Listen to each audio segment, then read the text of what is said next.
అందరికీ నమస్కారం అండి. నేను మీ ఫ్రెండ్లీ అడ్వకేట్ రత్న. ఈరోజు వచ్చేసి టాపిక్ అనేది ఏమీ లేదు, కానీ మీకు ఒక క్వశ్చన్ చూపిస్తాను. ఆ క్వశ్చన్లో ఉన్న పాయింట్ నుంచి ఇంకొక పాయింట్కి ఎలా కనెక్ట్ అవ్వచ్చు.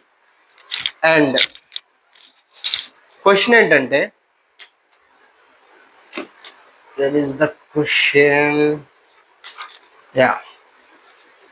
ఈ క్వశ్చన్ వచ్చేసి 2018లో వచ్చింది క్వశ్చన్. అంటే ఒక సిచ్యువేషన్ చుట్టూరు ఎన్ని క్వశ్చన్స్ అనేవి తిరగొచ్చు అనేది ఈ క్వశ్చన్ని బట్టి మనకు అర్థమైంది.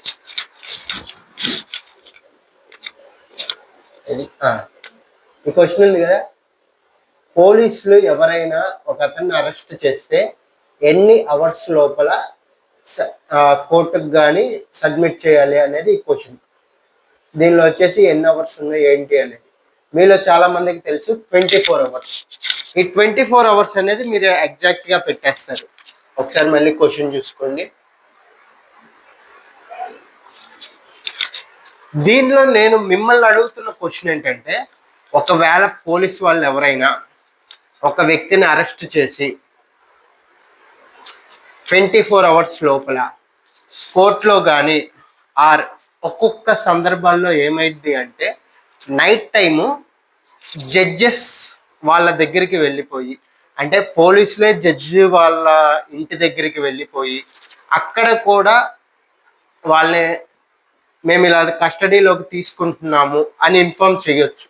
అంటే కోర్టులో ఉన్న జడ్జి దగ్గరికి మాత్రమే కాదు, జడ్జి ఒకవేళ ఇంటి దగ్గర ఉంటే ఇంటి దగ్గరికి కూడా పోలీసులు వెళ్ళి మేము పలానా వ్యక్తిని పలానా కేసు కింద పలానా సెక్షన్ కింద మేము ఆ వ్యక్తిని అరెస్ట్ చేస్తున్నాము అని రిమాండ్లోకి తీసుకుంటున్నాము అనేది చెప్తారు. ఫర్ ఎగ్జాంపుల్, కోర్టు మూవీలో ఆ అబ్బాయి పేరు నాకు సరిగ్గా గుర్తులే, ఆ అబ్బాయిని జడ్జి వాళ్ళ ఇంటి దగ్గర కస్టడీలోకి అనేది తీసుకుంటారు జడ్జి ముందు. అలాగా 24 అవర్స్లో ఏ జడ్జి దగ్గరికి వెళ్ళి వాళ్ళు అలా కస్టడీలోకి అనేది తీసుకోవాలి. ఒకవేళ 24 అవర్స్లో అరెస్ట్ చేసిన పర్సన్ని జడ్జి ముందు ప్రవేశపెట్టకపోతే మనం ఏం చెయ్యాలి? ఇది వచ్చేసి మనం ఏం పిటిషన్ వేయాలి, ఎక్కడ వేయాలి, ఆ పిటిషన్ పేరేంటి? సరే, మీకు ఒక చిన్న అడ్వైజ్. ఆ పిటిషన్ పేరు వచ్చేసి రిట్ పిటిషన్ అంటారు. రిట్ అనేది ఏంటంటే, మన రైట్స్ ఎప్పుడైనా భంగం కలిగినప్పుడు మనం రిట్ వేస్తాం. ఈ రిట్ పిటిషన్లో మనం వేయాల్సిన పిటిషన్ ఏంటి? దీని గురించి వచ్చేసి కింద ఎవరైనా ఆన్సర్ చేయండి, మనం వేయాల్సిన పిటిషన్ ఏంటి అనేది.